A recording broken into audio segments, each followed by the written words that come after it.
პრაქტიკულად. ამ წუთებში შინაგან საქმეთა სამინისტროსთან ოპოზიციის გაერთიანებული ახალგაზრდული მოძრაობის წევრები საპროტესტო აქციას იწყებენ ლოზუნგით ცირცხვილის დერეფანი. აქციაში 300-მდე ახალგაზრდა მიიღებს მონაწილეობას. შინაგან საქმეთა სამინისტროსთან იმყოფება ჩვენი კორესპონდენტი გოდერძი შარასია. გოდერძი, გისმენთ.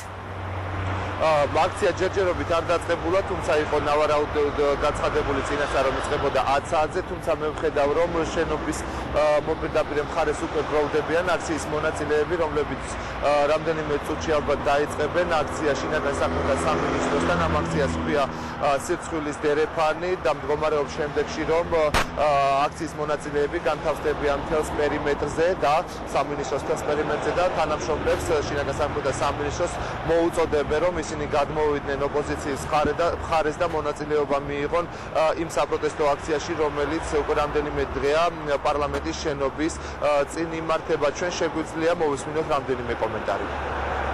ამ სახელმწიფო საზოგადოებაში ნუ კიდევ ვინმე დაარჩა ლოგიკურად და საღად მოაზროვნე მას მართლაც ესეცვლებოდეს ამ ყასბური და რენეგატური ხელისუფლების მქონე ჩინოვნიკების მდგომა და მათთან ერთად მუშაობა, ამიტომ მის სირცხვილის კორიდორი, რომელსაც ჩვენ გავაკეთებთ, არის აბსოლუტურად ლოგიკური მათი საქმიანობის შესაბამისად.